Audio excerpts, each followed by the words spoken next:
Bienvenue, chers téléspectateurs de la télévision rwandaise. Fidèles de l'émission Majuscule Propos, toujours un réel plaisir de vous retrouver pour cette émission. Aujourd'hui, nous allons consacrer notre émission sur la visite en Afrique centrale du président français Emmanuel Macron. Il a été au Gabon, il a été en Angola, il a été au Congo-Brazzaville, il a été et surtout il a terminé sa visite par Kinshasa en République démocratique du Congo justement, et c'est là même beaucoup plus l'intérêt de cette émission avec la situation actuelle, la situation sécuritaire où l'Est de la RDC, non seulement l'insécurité qui y règne inquiète et surtout concerne beaucoup ses voisins, y compris le Rwanda. Ça va faire plusieurs mois que les tensions existent entre les deux pays, le Rwanda et la RDC. Emmanuel Macron, un partenaire pour le Rwanda, mais également un partenaire pour la RDC et surtout un partenaire pour le continent africain. On va voir sa compréhension de la question, mais surtout de son approche, sa vision et surtout de quel côté lui voit venir la solution à tous ces problèmes, du moins à un certain nombre de problèmes que connaît la région. Mais avant tout, on va vous présenter notre plateau de ce soir. Nous sommes avec Maître Gassominari Jean-Baptiste. Il est avocat de profession, mais également un observateur avisé de la politique au niveau de la région des Grands Lacs. Bienvenue, Maître. Bonsoir. Bonsoir. Voilà, toujours un réel plaisir d'être avec vous. Plaisir partagé. Voilà. Également avec nous, un autre connaisseur avisé, un observateur avisé, un journaliste, mais également un analyste politique, particulièrement connaisseur de la région des Grands Lacs et malheureusement tous ces problèmes que la région traîne depuis de nombreuses années. Nous sommes avec Albert Roudatsimbourgois. Bienvenue Albert. Bien, bonsoir Eddy. Voilà. Bonsoir. Bonsoir. Maître. Merci à tous les deux d'être avec nous. C'est vrai, on dit la charité bien ordonnée commence par soi, mais permettez-moi peut-être de commencer cette visite d'Emmanuel Macron par l'Afrique centrale de manière globale, mais on va parler de l'Afrique. Albert, on a annoncé la visite d'Emmanuel Macron en Afrique et particulièrement en Afrique centrale avec un nouveau départ de la relation France-Afrique. Que doit-on comprendre de ce nouveau départ? Je ne vois encore rien vraiment venir, parce que je ne suis pas particulièrement francophile, même que je n'ai aucun problème contre, mais il y a quand même un antécédent et tout ça. Ce n'est pas la première fois que Macron s'exprime sur sa relation qu'il voudrait avoir avec l'Afrique. On rappelle que c'est par Libreville, le Gabon, qu'il a commencé. Oui, mais ce qui est le plus important, c'est qu'il a déjà annoncé plusieurs fois la fin de France-Afrique et tout ça. Parce que quand on est en Afrique, c'est ça la vraie question que les Africains, en fait, voient devant eux. Parce que la France-Afrique, ça a été une réalité. Je veux dire, donc aujourd'hui, quand Macron, il est complètement, je veux dire, différent de ses prédécesseurs, ça c'est clair, il est beaucoup plus charmeur, etc. Mais qu'est-ce qu'il y a vraiment dans la réalité est-ce qu'il y a un réel changement? Je crois qu'il y a beaucoup de choses sur lesquelles... Personnellement, il a dit dans ses mots, je ne suis pas nostalgique de la France-Afrique. Eddy, ça dit est-ce que le franc CFA est toujours là, oui ou non? Il est là. Il est là, il ne bouge pas. Il n'a pas bougé depuis que Macron a déjà été, depuis son premier mandat. Et je veux dire, ça c'est... Mais il s'est dit quand même assez favorable pour un changement. En tant qu'analyste, c'est ça que je vois. Je veux dire, tant que le franc CFA... Attention, il faut être à deux pour danser. Je veux dire, s'il n'y a pas non plus les Africains qui essaient de... Parce que ceux qui ont une relation traditionnelle avec la France, il y a aussi eux à ce que eux aussi participent à cette conversation. Mais je veux dire, tant que le franc CFA est toujours là, la France-Afrique est toujours là. Et d'ailleurs, on voit maintenant, il est passé par Libreville, etc., etc. Mais Est-ce qu'il va aller Libreville et au Burkina? Franceville. Est-ce qu'il va aller au Burkina Faso? Est-ce qu'il va aller au Mali? C'est en Afrique centrale. Non, non, non, non, non. On parle de l'Afrique. On parle de la relation France-Afrique. France-Afrique. Donc, ce n'est pas une question simplement... Je ne parle pas de cette fois-ci, hein, simplement. Ce que je veux dire, c'est simplement d'ouvrir un peu l'objectif de la caméra et de voir... donc, moi, je dis... Vous voulez voir un peu plus grand la question? En tout cas, je crois que Macron est certainement différent de ses prédécesseurs. Je crois qu'il a une certaine bonne volonté, mais il y a aussi derrière lui... tout un passé. Toute une vieille France qui ne bouge pas. Je dis même que nos relations avec le Rwanda peuvent être meilleures depuis qu'il est à l'Élysée, mais il y a une réalité qui a d'autres... Je veux dire, des fois, la main droite fait une chose différente que la main gauche française. Je veux dire, ils vont essayer de nous avoir dans d'autres histoires. Par exemple, même sur le Congo. Je veux dire, d'un côté, il n'y a pas longtemps, il y a sa conseillère... en développement. Un développement qui dit que le Rwanda doit se retirer. Est-ce qu'elle a observé même les troupes rwandaises au Rwanda? Non. Je veux dire, c'est simplement... Donc, je veux dire, ça fait partie de cette double, je dirais... langage ou c'est dire une chose et son contraire à la fois, c'est ce que vous voulez dire? En tout cas, comme ça, on a le good cop et le bad cop, comme on dit en anglais. Voilà.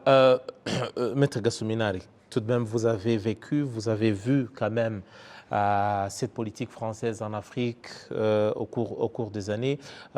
Albert reste tout de même sceptique par rapport à ce changement. Vous, de quel côté vous rangez-vous? Êtes-vous du côté des gens qui voient peut-être un futur différent du passé? Certainement que le futur doit être différent du passé, parce que bon, le contexte évolue. Jadis, la France avait l'Afrique comme une chasse gardée. Elle était pratiquement seule. Aujourd'hui, d'autres puissances sont en train de monter et ces puissances sont intéressées par l'Afrique. Donc la France doit changer ses stratégies, ça c'est normal, c'est ce qu'ils venaient de dire. Ils ont changé les discours.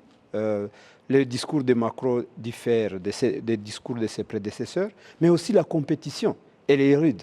Il y a 30, 50 ans, les Chinois n'étaient pas aussi présents qu'ils le sont aujourd'hui, les Américains non plus. D'autres puissances montantes comme l'Inde et d'autres pays. Donc l'Afrique est devenue... La Russie, par exemple, qui semble... Oui, effectivement, la Russie qui a déployé des troupes presque dans tous les pays africains par le biais de son agence, je ne sais pas si c'est une agence sécuritaire ou si c'est les fameux Wagner. Oui, donc. Et quand tous ces pays entrent en danse en Afrique, la France doit changer de stratégie. Je pense que c'est ce qui justifie le discours actuel du président Macron. Parce que il est réaliste, c'est qu'il regarde la réalité en face, il s'est dit, je pas... Bien entendu, si la France ne change pas de méthode, c'est-à-dire que la France va rester derrière, la France ne saura pas se positionner. C'est pour cette raison qu'ils ont changé un discours. Mais les motivations restent les mêmes. Alors, qu'en est-il du précaré français, Albert? Le précaré. Est-ce que tu peux le définir aujourd'hui? C'est à vous. C'est à vous que je pose la question. Qu'en est-il du précaré français? C'est fini, c'est enterré, on oublie? Non, non, non, parce que tant que... bon, je donne un autre exemple. La France a encore des bases militaires. Bon, s'il avait vraiment changé,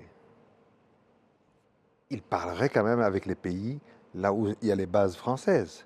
Je dis par exemple, ces derniers temps, il commence à faire des changements dans ces bases-là. Donc ce précaré et toutes ces histoires-là, je veux dire, on voit toujours que c'est à sens unique et pas à sens, je dirais, ça reste la même logique que ses prédécesseurs. Donc en espérant que personne ne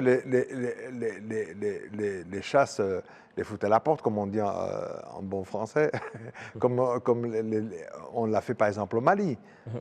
Nous sommes quand même dans une situation, dans un contexte particulier. Tout à l'heure, Albert disait, on parle de la visite en Afrique d'Emmanuel Macron, mais on ne l'a pas vu aller dans d'autres parties du continent africain, c'est en Afrique centrale. Maître, soyons réalistes, nous sommes dans un contexte où, par exemple, la partie ouest du continent africain il y a un sentiment anti-français qui monte de plus en plus. Est-ce que ce n'est pas aussi, certains voient en l'attitude et surtout la manière de faire les choses aujourd'hui de Macron, d'éviter que le sentiment affiché ou qu'on remarque en Afrique de l'Ouest puisse se propager dans d'autres parties de l'Afrique où la France a encore des amis, des partenaires fiables? Je pense que ce sentiment est partagé par tous les pays africains où la France a eu une influence. Je crois que vous êtes sans ignorer l'exemple de la Centrafrique. Je pense que la France n'est pas en odeur de sainteté avec la Centrafrique aujourd'hui. C'est grâce à son passé colonial. Donc, je vous disais au fait que ce qu'ils sont en train de faire, c'est essayer d'évoluer, de quitter une étape pour une autre. Parce qu'ils ont quitté la colonisation. Et après la colonisation, lorsque les États africains ont eu des indépendances, ils ont un peu évolué et puis ils ont instauré un système de néocolonialisme où c'est eux qui faisaient le roi, c'est eux qui faisaient élire le président ou qui les faisaient nommer pour les contrôler par la suite. Mais aujourd'hui, ils se trouvent maintenant confrontés à une compétition d'autres puissances qui sont intéressées à l'Afrique. Ils sont en train de changer de stratégie pour pouvoir se positionner et rester comme acteurs incontournables. Mais le TAP de partenariat gagnant-gagnant n'est pas encore, on n'est pas encore là. On n'est pas encore là et c'est ce que les Africains aimeraient avoir avec d'autres États du monde, y compris la France. Donc ce partenariat gagnant-gagnant, c'est ce qui manque et c'est ce qui fait que quelques États d'Afrique de l'Ouest aujourd'hui haussent le ton pour dire, écoutez, non à la France, non à la France-Afrique, non aux intérêts français aveugles en Afrique, non à la colonisation qui ne dit pas son nom. C'est au fait ça. Et Macron l'a bien compris, ses analystes l'ont bien compris. Il commence à changer les discours, à adapter les discours à la situation du moment. Et c'est ce qui fait qu'il est un peu conciliant lorsqu'il vient en Afrique centrale. Parce que, comme vous le dites, à l'exception de l'Afrique, non, de la Centrafrique, les autres pays n'étaient pas encore contaminés parce que, bon. Mais si vous avez bien suivi, par exemple, ce qui a émaillé sa visite à Kinshasa, en République démocratique du Congo, les gens se sont exprimés, et clairement contre la France. Bon, c'est vrai que... Oui. Ah bon? Ils ont même fait des écritons à l'ambassade de France. Mais moi, mon expérience au Congo RDC, oui, Congo démocratique. Oui, très démocratique. Congo. Oui. Mon expérience, c'est qu'il n'y a pas de manifestants qui vont manifester sans avoir reçu une chikwang pour aller manifester. La preuve, le soir de son arrivée, le soir, dans sa soirée, où a-t-il passé? Est-ce qu'il y a des gens qui manifestaient contre Macron? C'était rempli. Il a pris un bain de foule. Tout le monde est content de la France. Tout le monde est content de Macron. Donc, moi, ces histoires qu'au Congo, ça, pour moi, c'est du montage. On va, parlant du Congo, justement, à Kinshasa, où il était attendu par nombreux observateurs et surtout de la question, ce qui est de la question sécuritaire, particulièrement à l'est de la République démocratique du Congo. On est passé par 2018. Au cours d'une conférence de presse, on a rappelé au moins les faits et surtout le contexte dans lequel déjà l'autorité présente à Kinshasa est arrivée au pouvoir. Une situation quand même assez loufoque, une situation que peu de gens ont compris.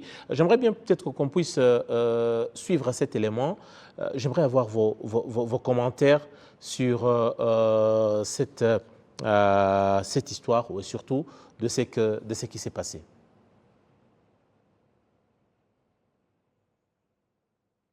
Je pense qu'il y a un petit souci. On a vu une sorte de ping-pong entre le président Tshisekedi et Emmanuel Macron. Finalement, on se demandait à quoi tout ça s'arrimait, qui était l'autre, qui était qui. Quand même, au niveau protocolaire, il y a eu un souci, Albert. Oui. L'autre n'a pas été à la hauteur. Je Je veux dire, il reçoit un président d'un pays et il se laisse aller dans, je dirais, dans un ton, dans un langage physique pratiquement, et même le contenu d'un niveau qui ne sied pas, protocolairement parlant, à un chef d'État. Je dirais que ça, c'est certainement son manque de connaissance du langage protocolaire et des us et usages. Et on a, je dirais, il oblige pratiquement le président Macron aussi de dire « arrête ton char ». Tu vois, je l'exprime comme ça, mais c'est de lui dire, parce qu'il y a deux choses que je retiens. La première chose, c'est que Macron ne veut pas qu'on mette sur lui, sur le dos de la France, l'incompétence des différents, je dirais, dirigeants qui ont dirigé le Zaïre et le Congo depuis 1994 jusqu'à aujourd'hui. Donc tout le chaos qu'il a, il ne veut pas maintenant, aujourd'hui, être mêlé au fait que quelque part, il a tort, parce que je veux dire, c'est quand même Turquoise qui a ouvert la porte à tous ces gens-là. Mais ce que je veux dire, c'est surtout le fait de dire que tout ce qui s'est passé après, jusqu'aujourd'hui, de vouloir entraîner la France là-dedans, comme si la France devrait faire quelque chose à la place de la prise de responsabilité d'un président. Donc là, protocolairement, la façon dont ça s'est fait, je dirais que ça craint. Mais en plus de cela, de revenir sur des commentaires qu'un ministre a fait lors de l'élection, qui a vu, pour finir, Tshisekedi être élu, enfin, en tout cas, oui, d'être nommé président de la République. Et je dirais que là, il a pratiquement poussé le président Macron à dire, mais OK, mais on savait que tu n'étais pas élu, mais on a fermé les yeux, tu vois. Je veux dire, mais la façon dont tout s'est fait, avec je dirais, le body language, comme on dit en anglais, là, il y a, je dirais que, bon, Macron a glissé dedans, mais je dirais que le président de la République montre vraiment ce qui n'est pas vraiment à ce niveau. Hein. Permettez-moi un peu peut-être de revivre ces moments pendant quelques temps. On revient tout de suite.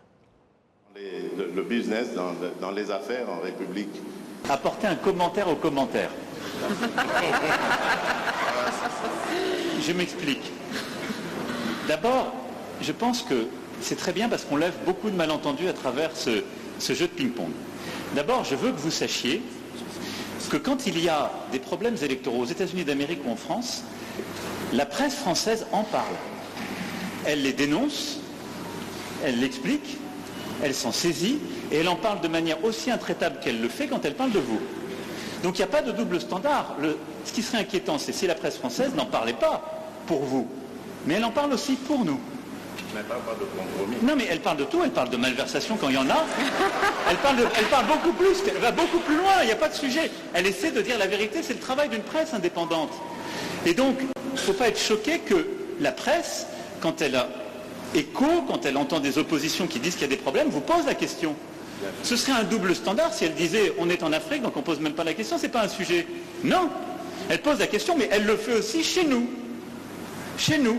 Et il se trouve que chez nous, quand il y a des malversations politiques, je ne voudrais pas que des malentendus s'installent, y compris quand on fait référence au président Chirac, il y a des procès qui sont faits. Et les gens sont condamnés, parce qu'il y a une justice indépendante. Donc il y a une presse indépendante et une justice indépendante. Ça crée une démocratie qui est parfois vibrante. Alors je ne dis pas que c'est... on se fait attaquer, mais c'est très bien. Ça permet des alternances démocratiques et ça permet de bâtir par cette maïotique une vérité. Ça, c'est la première chose. Ne croyez pas qu'il y a un double standard. Ça n'est pas vrai. Ne croyez pas que ce soit de l'irrespect. Ça n'est pas vrai. Parce que les journalistes français, européens ou américains posent les mêmes questions à leurs dirigeants chez eux. La deuxième chose, et ça me permet d'insister, parce que le président a parlé de la France en répondant à la question. Quand un ou une journaliste française pose une question, ça n'est pas le gouvernement de la France. Et c'est bien comme ça. Mais il ne faut pas tout confondre. Parce que, non, mais c'est pas une position de la France. Je faisais allusion. Parce qu'il n'y a pas de... il y a pas de- Je faisais allusion au propos de Le Drian. Lui, il est officiel français. Oui, mais- Le compromis à l'africaine, c'est Le Drian, c'est pas la journaliste. C'est exact, mais c'est compromis. Mais cette formule, Président, on sait d'où elle est sortie et on sait le contexte électoral. Non, mais on sait le contexte électoral. Et il n'y avait pas de caractère de mépris dans la formule de Jean-Yves Le Drian. À Nairobi, d'ailleurs, grâce à toi, on a pu s'expliquer avec. Et la France a beaucoup œuvré, vous le savez ô combien, pour qu'il y ait alors une alternance, qui n'aurait pas été à ce moment-là un mécanisme spontané. Je ferme cette parenthèse, mais je voulais faire cette précision. Maître Gassouminari, certains parlent de l'irréel, d'autres parlent d'une histoire assez extraordinaire. Il y a eu tellement de qualificatifs. Vous, comment avez-vous qualifié ce moment? Bon, au fait, moi, la toute première impression que j'ai eue, c'est que le président Tshisekedi ne comprenait pas le contexte dans lequel il avait accueilli le président Macron. Comment ça?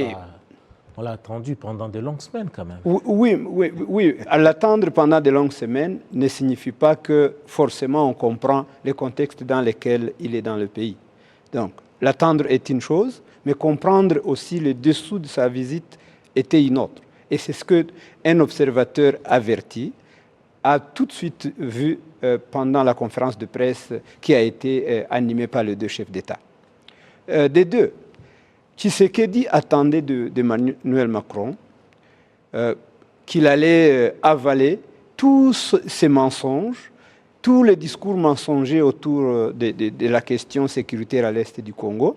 Il croyait que le président Macron allait l'endosser et allait, au fait, évoluer dans son sens, dans le sens où il voulait qu'il aille. Et le président Macron, comme quelqu'un qui est très informé, comme quelqu'un qui a des services bien avisés et qui maîtrise la situation, ne s'est pas laissé faire. Et c'est ce qui a fait que le président Tshisekedi a perdu ses nerfs et il s'est comporté comme vous l'avez vu. Parce que lorsque vous dites qu'il a perdu ses nerfs, Albert, on a vu des applaudissements dans la salle. Non, mais attends, non, c'est pas une question. Il faut tout regarder. C'est quoi? Comment interpréter déjà ces applaudissements? Non. C'était. Attends, on va pas faire. C'était un ring? Non, mais oui. On avait l'impression d'être devant un ring. Mais bien entendu. En fait, c'est pas que. Je reprends là où mon collègue ici ce soir. Effectivement, comprendre quel est le cadre de cette visite. Moi, je ne crois pas qu'il l'espérait. Je crois que Tshisekedi voulait forcer le président Macron à dire des choses. Évidemment, absolument. Donc, parce que c'était annoncé. Il voulait qu'il endosse à Kinshasa, devant les Congolais, qu'il soutient toutes les conneries que dit Tshisekedi. L'autre savait très bien qu'il y avait de ça. Et il ne pouvait pas imaginer que lui, le président de la France, se laisse entraîner dans une histoire qui devient maintenant personnelle au niveau de Tshisekedi. Et le fait que, justement, il résiste à ça, effectivement, Tshisekedi perd les pédales. Et il commence à se laisser aller comme s'il était dans une discussion dans un bar. Et vous comprenez que, par exemple, le contexte de 2018, les élections, son arrivée au pouvoir, puisse être vraiment un sujet qui pouvait déjà diviser les deux hommes devant la presse. Oui, mais bien entendu, parce qu'au fait, c'est Tshisekedi qui a provoqué ça. Quand il a évoqué la fameuse formule d'arrangement à l'africaine, qu'aurait prononcé le ministre des Affaires étrangères français, Jean-Yves Le Drian. Et quand il l'a dit, au fait, le président Macron était obligé d'expliquer le contexte dans lequel cette déclaration a été faite. Donc il défendait un membre de son gouvernement. Oui, bien sûr. Non, c'était la position de la France. La position de Jean-Yves Le Drian comme ministre des Affaires étrangères équivaut à la déclaration de la France comme pays. Et Macron est en obligation de le défendre et de défendre ce qu'il a dit. C'est pour cette raison qu'il a été obligé de dire à Tshisekedi qui n'a jamais été élu. Donc, il a été nommé à la tête du pays pour qu'il y ait alternance, mais il n'a jamais été élu. Est-ce qu'on doit comprendre? Mais il ne faut pas oublier... Déjà, comment réveiller, comme on dit, les vieux démons? Est-ce qu'il était important de réveiller les vieux démons, Albert? Non, mais le problème, c'est que avant que Macron vienne, pourquoi est-ce qu'on a, justement, c'est pour ça que je dis, je ne crois jamais, mais jamais qu'il y a des manifestations qui sont spontanées au Congo, jamais. Je me rappelle même quand on était en Belgique et qu'on allait entonner et qu'on voyait des Congolais, on savait qu'ils étaient payés, ils avaient le tchikwak de la journée. Mais bref, revenons à Kinshasa. Donc, la venue de Macron a été annoncée. Et dans le camp de Tshisekedi, on n'arrêtait pas de nous dire à l'avance, de toute façon, que là, il fera dire à Macron qu'il est avec lui, qu'ils vont contre le Rwanda, parce que ça fait tout un temps que ce soit Lutundura, Mouyaya ou Tshisekedi, qu'ils sont en croisade pour essayer de faire des sanctions sur le Rwanda, sur le pays et sur les individus. Ils l'ont dit 1 million de fois. Ils croyaient qu'ici, parce qu'on dit, si les Européens veulent sanctionner la Russie, pourquoi est-ce qu'ils ne sanctionnent pas le Rwanda? Donc Macron n'est pas tombé là-dedans. Macron a gardé justement... Il y a la question maintenant, vous parlez du Rwanda, on a parlé du M23, et le sous-titre de notre thème, on parle de la question sécuritaire en RDC, une situation qui intéresse aussi bien le Rwanda que d'autres voisins du Rwanda. Et justement, l'amalgame entre les problèmes que le Rwanda a avec la RDC et le problème que le M23 a avec son gouvernement, son pays ou le leadership. J'aimerais bien qu'on puisse suivre justement Emmanuel Macron s'exprimer par rapport à la question et surtout de son entendement par rapport au processus en cours pour ramener la paix dans cette région. J'ai été très clair sur la condamnation du M23 et de tous ceux qui le soutiennent, bien sûr. Donc, je ne peux pas être plus clair que ça. Après, ce n'est pas une question de dénonciation. Je l'ai fait, nous l'avons fait depuis des mois. Parler d'agression, on l'a fait par des groupes. Des groupes qui sont d'ailleurs des groupes incluant aussi des Congolais. Vous le savez comme moi. Donc ce n'est pas une agression d'une puissance extérieure. Ils sont soutenus par plusieurs puissances extérieures dans une logique de prédation. Mais ces groupes ont aussi des ressortissants qui sont votre pays. C'est une réalité. Bon. Donc, je l'ai condamné et on peut parler tout à fait d'agression. J'ai aucun problème de tous ces groupes, y compris des ADF et autres. Et la France est un soutien et un allié de la RDC contre à la fois ces pillages, cette volonté de balkanisation. La question qu'il y a derrière ce que vous me demandez, c'est de savoir si on veut passer un cran supplémentaire, elle est tout de suite aux sanctions. De manière très claire tout à l'heure. Nous dénonçons, nous condamnons, nous accompagnons le processus de médiation régionale, mais au moment où, pour la première fois depuis des mois, alors que jusqu'alors ces processus avaient été mis en échec, par des refus de délivrer des visas pour permettre, par exemple, au M23 de bouger. Ça a été fait, ils ont pu aller à Luanda. Il y a un processus qui avance. On a un rendez-vous mardi, je serai intempestif à vous dire il faut tout de suite sanctionner. Donc je vous l'ai dit, moi, je fais confiance à ce processus parce que je pense qu'on peut se faire plaisir, on peut faire de l'escalade de tribune ici devant vous. Mais demain, c'est quoi l'alternative au plan de paix régional? C'est la guerre. Est-ce que je souhaite la guerre pour vous? Non. Donc je souhaite défendre ce plan de paix régional qui me paraît sérieux, crédible et qui engage toutes les forces de la région. Parce que je n'ai pas trouvé de solution plus intelligente et plus crédible. Albert? Il y a un peu de tout là-dedans. Oui, il y a énormément de double langage, mais ça, on est habitué à voir ce genre de choses. Effectivement, il essaye de pouvoir se justifier. Agression, M23, groupe congolais, mouvement congolais, refus de visa au M23 pour aller participer aux assises de Luanda, ADF, d'autres. Tout ça, c'est périphérique.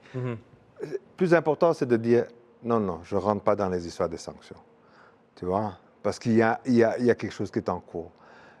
Mais il concède et il a condamné le M23. Sincèrement, est-ce qu'il connaît même le M23? Je ne crois pas. La plupart des gens... vous savez, parce que ce qui est très typique depuis, je je dirais, la fin des années 90, début de ce siècle, c'est qu'il n'y a plus de factuel. Je veux dire, par exemple, quand on parle du FDLR, on sait c'est quoi leur idéologie, ils le montrent tous les jours, etc., etc. Mais est-ce que quelqu'un peut nous raconter pourquoi est-ce que le M23 serait un groupe terroriste? Je veux dire, est-ce qu'il y a quelqu'un qui a de la matière à apporter parce qu'ils ont lu des écrits, ils ont fait des actes qui vont avec quelque chose qu'ils voudraient dire? C'est simplement terroriste. C'est simplement parce qu'on veut les aligner avec le Rwanda. Et beaucoup de gens ont un problème avec le Rwanda. Parce que, et quand vous imaginez la taille du Rwanda, vis-à-vis même d'un pays comme celui-là, c'est de l'ordre du ridicule. Mais les Européens, les Occidentaux, se sont mis ensemble pour rester derrière cela. Quand il te dit prédation, est-ce qu'il peut être précis? Est-ce qu'il peut nous dire qui est prédateur? Oui, de où et quand, comment, quelle mine, etc. Personne. C'est un mythe qui a été lancé. Et c'est un mythe qui reste avec c'est un nuage qu'on a. Et les histoires de visas, etc. Mais l'M23 était déjà sur place. Est-ce que c'est la France qui donne des visas pour l'M23 pour aller en Angola? Non, c'est pas la France. Pourquoi avoir soulevé ça alors? Mais parce que ça fait partie. Il est là. Fallait-il peut-être... Là, Macron, je vais lui donner quelque chose. C'est qu'il sait retomber sur ses pattes comme un chat quand on le lance en l'air. Ça veut dire qu'il voit l'ambiance, il voit la façon de parler et il se met à ce niveau-là.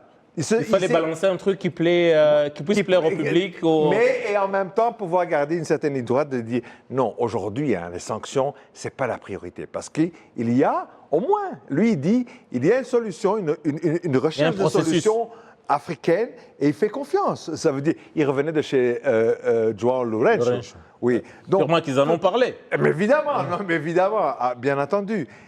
Mais le problème, c'est qu'on n'est toujours pas sorti de l'auberge avec cette histoire. Maître Gasminal, c'est-à-dire il y a un processus en place, mais qui déjà connaît des difficultés quand même pour ce qui est de la mise en application. Est-ce que Emmanuel Macron vient donner un boost à ce processus ou encore ça met un peu les choses... Doit-on être beaucoup plus porté vers l'optimisme après un tel discours? Parce qu'il a dit tout ce qu'il a dit, mais vers la fin, il conclut par dire il existe un processus et moi j'y crois. Bon, pour lui, il n'y a pas meilleure solution. Non, ce n'est pas que je suis pessimiste, mais lorsqu'ils disent qu'il y a un processus, moi je pense que c'est aussi un langage politique qui ne signifie pas grand-chose. Parce que le processus qui existe, c'est un processus qui n'inclut pas les M23. Le processus qui existe est un processus qui engage le chef d'État de la sous-région, de l'East African Community et de la SADC, qui ont été mandatés par l'Union africaine. Mais jusque-là, le M23 ne fait pas partie de ce processus. Et le M23 est un acteur incontournable dans ce qui se passe à l'est du Congo. Et dans la même conférence de presse, où le président Macron a lancé tous ces mots.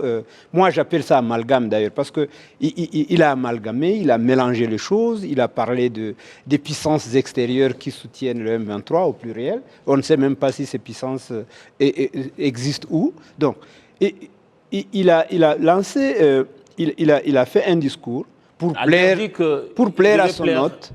Mais le même hôte, à un certain public, au cours de cette même conférence de presse, a dit clairement qu'il ne veut pas négocier avec les M23. Donc, le président Macron avoir confiance au processus qui n'inclut pas les M23 et dont l'autre acteur majeur qu'est la RDC représentée par son chef d'État, le président Tshisekedi, dit qu'il ne pourra jamais négocier. Donc, il a juste aligné les mots, il a parlé à qui voulait l'entendre, mais jusque-là, nous, on ne voit pas de message qu'il a donné.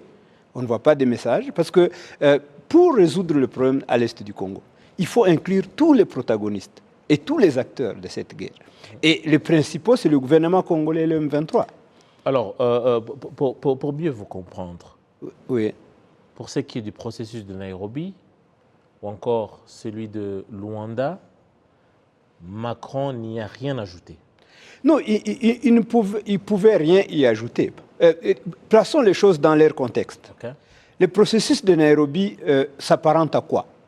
À un gouvernement qui invite ses groupes armés, ses propres groupes armés qu'il a lui-même créés, armés, et qui reçoit les ordres de lui pour aller faire, je ne sais pas si c'est un pseudo-dialogue ou quoi, je ne sais pas. Donc il parle de la réunion qu'il y a eu entre la RDC, et les groupes armés. tous les groupes- autres groupes tous armés. les groupes armés, tous ces groupes armés, parce que ce ne sont même pas les groupes armés qui sont opposés au pouvoir. Ce sont les groupes armés recrutés pour le fait de la cause et pour servir les intérêts du pouvoir. On parle des groupes armés patriotiques. Non. Patriote. Il n'existe Non, pas de non, groupes ça, c'est armés le terme- patriotes. Albert. Non, Non. ce que tu dis là, c'est pas on parle. Non. Donc, C'est quand à Kinshasa, on parle. Exact. Ça veut dire que quand les autres personnes. Je sais comment vous n'aimez pas que je dise.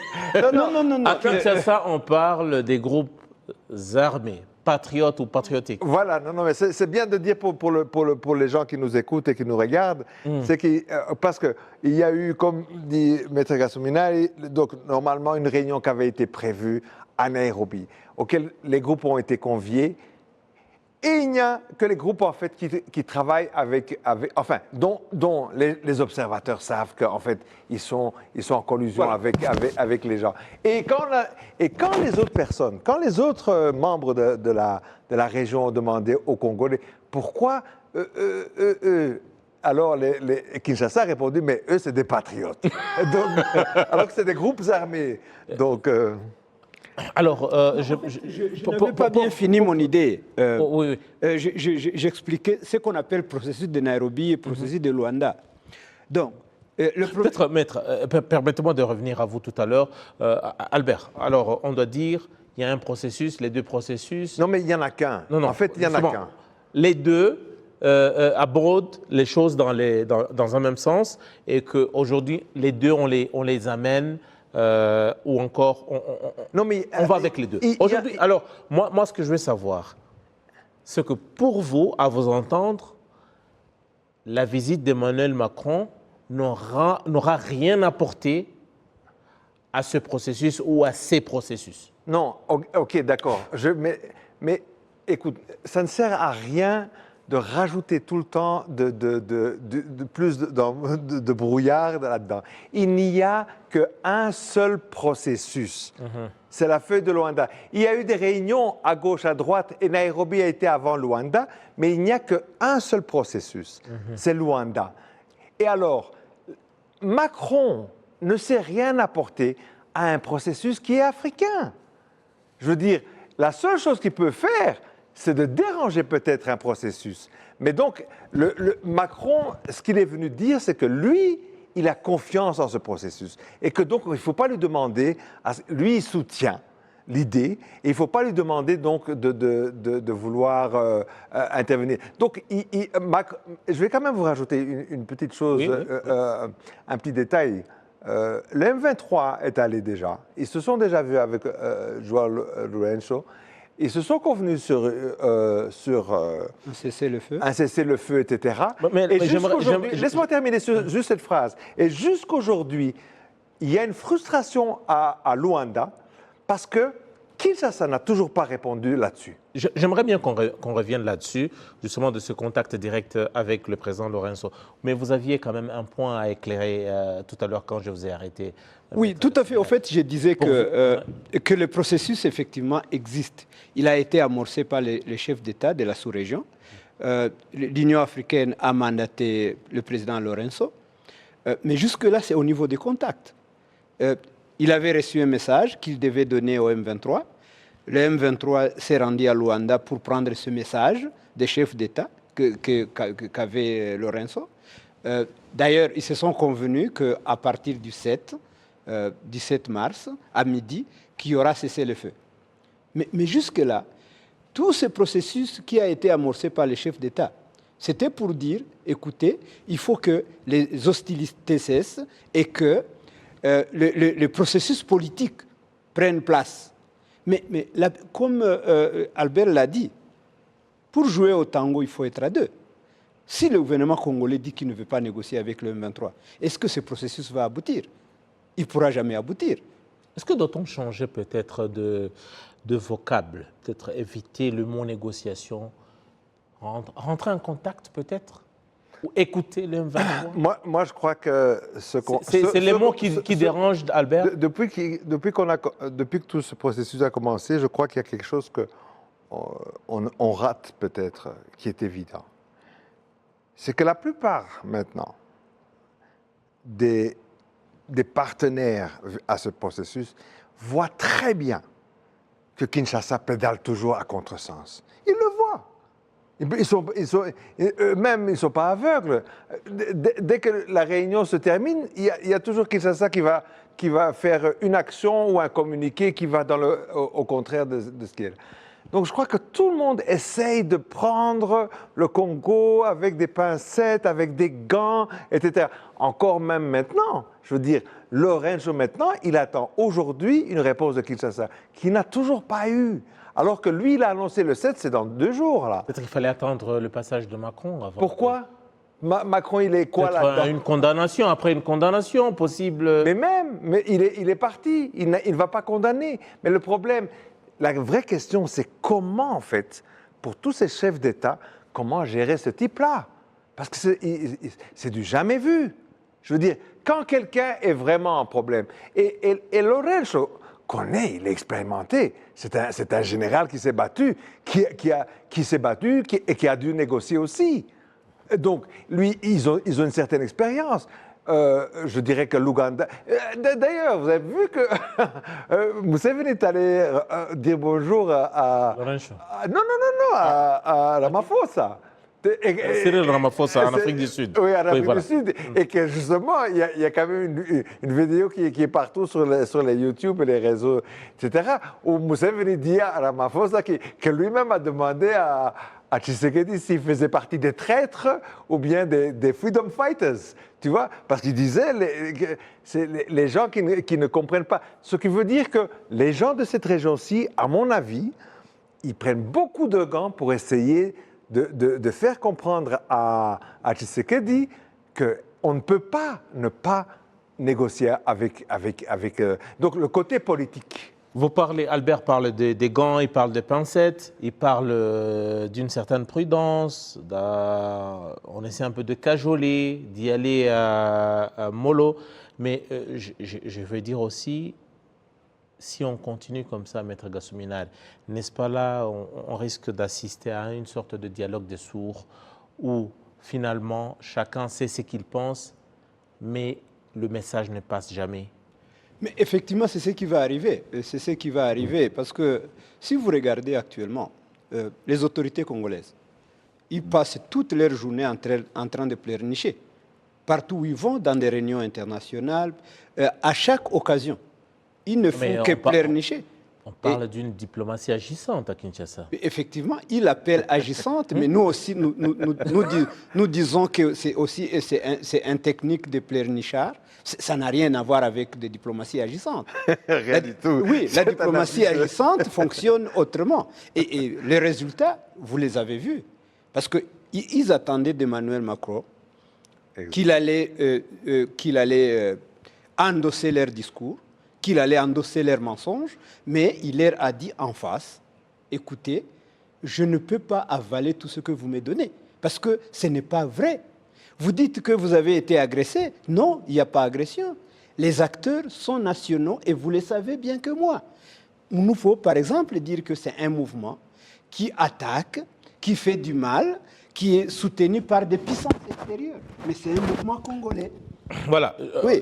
Malheureusement, on a un petit souci avec le micro, mais on parle d'un mouvement congolais, Albert, un mouvement, le mouvement du M23, qui aujourd'hui, tout à l'heure vous en avez parlé, qui est rentré en contact avec le président Lourenço. Alors, doit-on parler d'une nouvelle étape? Il y a eu communication, il y a des choses, comme on dit, qu'il a dit au M23. Quel sera maintenant? Comment est-ce que le M23 sera observé par les autres acteurs, par les autres partenaires dans ce processus de paix? Et aussi, soyons quand même réalistes, Albert, depuis quelques semaines, le M23 a gagné du terrain. C'est que sur le terrain, les choses ne sont pas forcément les mêmes. Non, en fait, tout ça, c'est... Non, non, je crois qu'il faut être très clair. Non, non, parce que je veux dire, bon, il y a deux côtés. Je vais parler du terrain immédiatement d'abord. Premièrement, en gros, ils n'ont pas vraiment gagné du terrain. Ce qu'ils ont fait, c'est certaines actions bien claires. Pour un, par exemple, à Roubaïa, ils n'ont jamais pris Roubaïa. Ils n'avaient pas l'intention de prendre Roubaïa. Qu'est-ce qui s'est passé? Et parce qu'il y avait à l'intérieur de Roubaïa, il y avait les communautés rwandophones, surtout les Tutsis, qui étaient en danger. Donc, beaucoup s'enfermaient même chez eux. Et donc, ils étaient tous les jours, en fait... dont les vies étaient menacées. Oui, absolument. Donc, ils sont allés, ils ont, je dirais, pacifié Roubaïa le temps de pouvoir sortir tous ces gens-là. Après, ils leur ont même demandé, tous les gens qui étaient des bouviers avec leur troupeau, en fait, de quitter là. Parce qu'eux, ils ne veulent pas montrer qu'ils ne jouent pas le jeu. Donc, mais là, c'est une question de chaque fois de vie ou de mort. Donc là, ils sont allés et retournés en arrière. C'est la même chose ils auraient pu prendre Saké, ils n'ont pas pris Saké. Ils étaient quelque part à Rwanda parce qu'il y avait les armes lourdes, l'artillerie lourde et tout ça, qui les bombardaient. À cette époque-là, les FARDC avaient continué jusqu'à Goma, mais ils n'ont pas pris Saké. Quand ils se sont retirés, parce que Saké, je veux dire, le M23... À la bonne vieille technique qu'on appelle la technique du U, où on laisse toujours une sortie. Alors, s'ils prenaient Saké, les FARDC n'ont plus de sortie. Tandis que maintenant, ils ont une sortie si jamais... C'est une sorte de message qu'ils passent? Absolument, absolument. Ça veut dire qu'ils ne sont pas là pour les détruire. Ça veut dire parce que demain... S'il y a des gens qui veulent passer de l'autre côté, ils leur ont laissé montrer qu'ils ne sont pas là pour détruire les FARDC. Et donc, aujourd'hui, depuis ces dernières 48 heures, il y a des bombardements à partir de Saké, justement. Mais encore une fois, ce n'est pas sur les M23, c'est sur les populations civiles, avec leurs troupeaux, avec leurs demeures, etc. etc. Donc, tout ce qui s'est passé dans ces derniers temps, le M23 n'a fait qu'aller, sauver des gens, et ils se sont remis sur les positions. Est-ce que Maître... Mais je voudrais terminer sur la deuxième chose, donc, parce qu'on disait, qu'est-ce qui se passe avec le M23? Parce qu'il faut se rappeler une chose. Dès le départ, dès la feuille de Luanda, et en fait, Luanda était venu confirmer ce qui avait été dit à Nairobi. C'est pour ça que je dis que ce n'est qu'un seul processus. Et dès le départ, on dit, il faut négocier avec le M23. Dans un conflit, si le M23 est problématique, c'est avec le M23 qu'à un certain moment, il faut négocier. Le M23 n'a jamais été, en fait, contacté depuis cette première réunion. Il a fallu que, finalement, c'est Uhuru qui a fait le premier pas. Et Uhuru les a amenés à Nairobi. Et très mal vu. Et très mal vu par tout le monde, parce que tout d'un coup, il parle au M23. Et le M23, je dois dire, à mon avis, depuis parce qu'ils se sont vus encore, depuis la première fois, ils se sont vus plusieurs fois, et je dois dire que d'après ce que j'ai compris et ce que j'entends, c'est que Uhuru quand même a laissé comprendre que ce sont des gens avec qui il faut parler, parce qu'on sait parler avec eux, qu'il y a moyen de parler. Et que tout ça a ramené aussi les gens à Addis, à vouloir aller dans ce sens-là, et c'est pour ça que maintenant, comme on a confié l'histoire à Joao Lourenço, au moins lui, il connaît comment ça fonctionne, il a amorcé cette démarche alors de rencontrer l'M23. Maître Gassouminare, les propos d'Albert, il relate un peu les faits, les étapes de ce processus. Est-ce que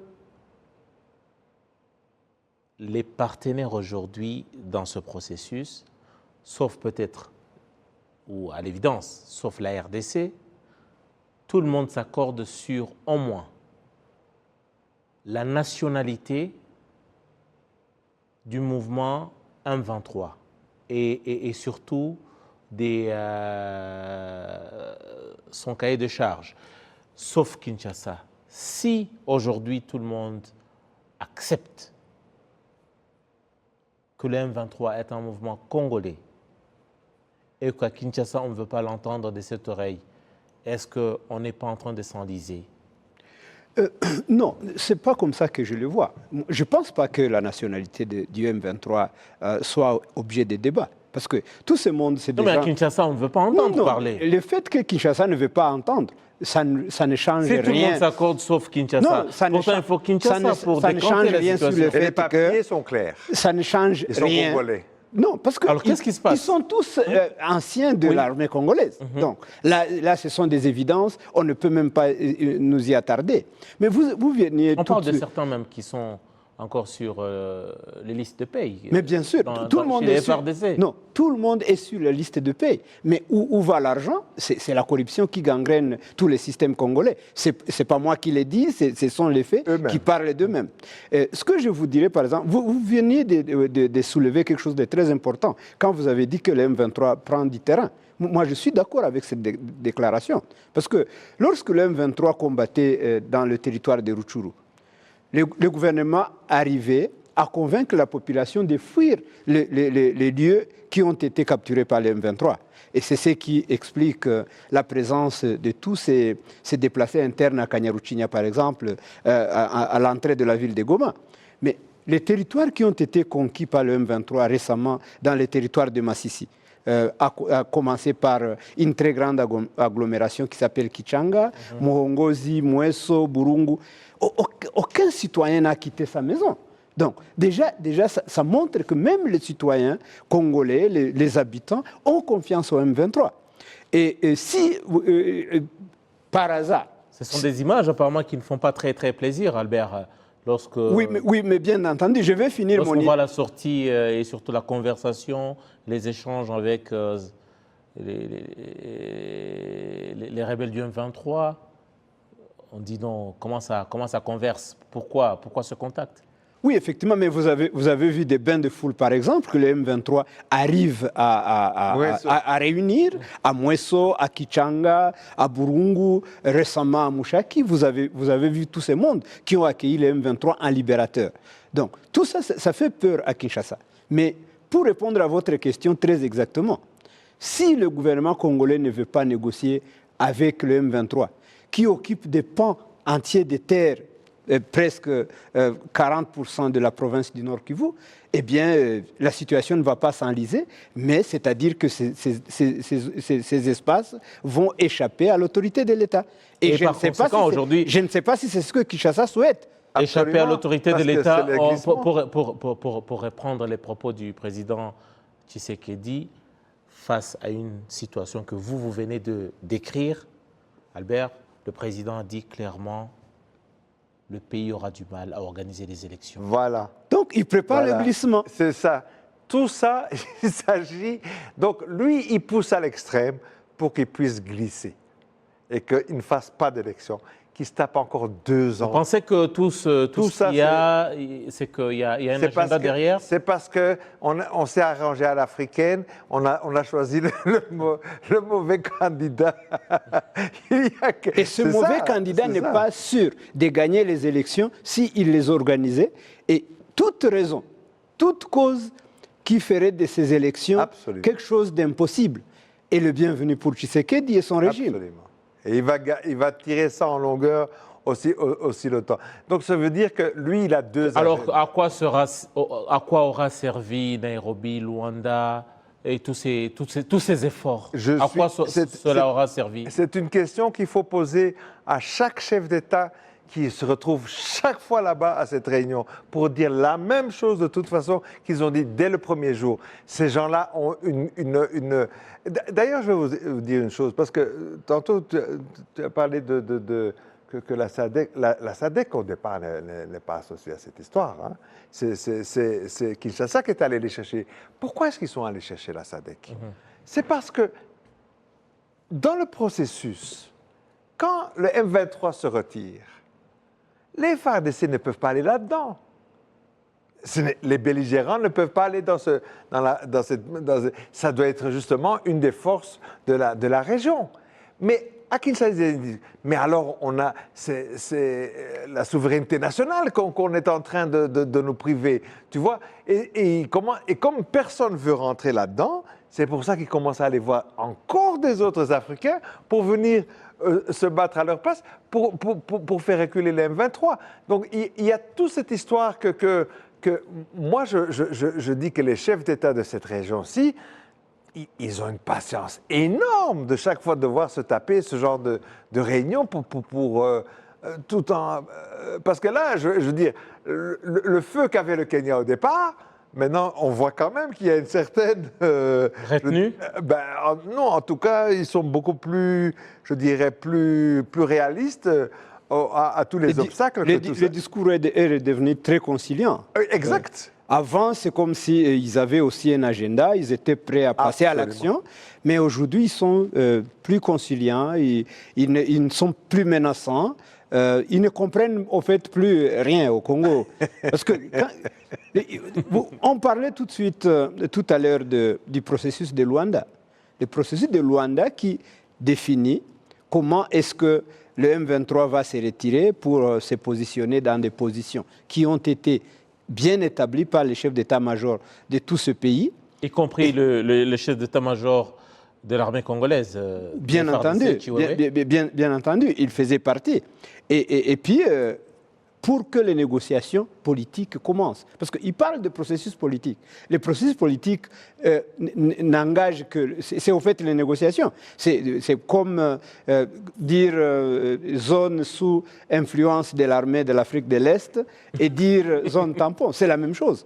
C'est la même chose. Et moi, je pense, à mon humble avis, je pense que si le gouvernement congolais continue à jouer ces doubles jeux, ou continue à nier l'évidence, moi je pense que ça sera donné carte blanche à la guerre et la guerre va continuer.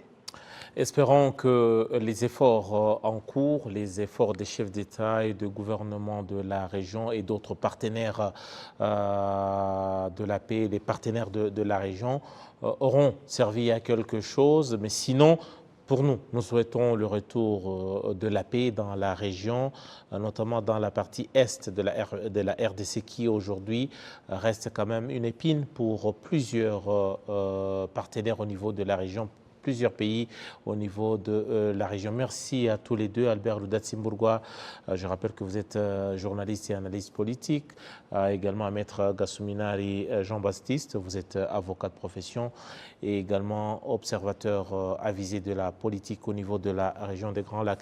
Grand merci à Bruce et toutes les équipes au niveau de la régie. En mon nom propre, je vous remercie d'avoir été de nôtres. J'aurai tout le plaisir de vous retrouver très prochainement. Au revoir.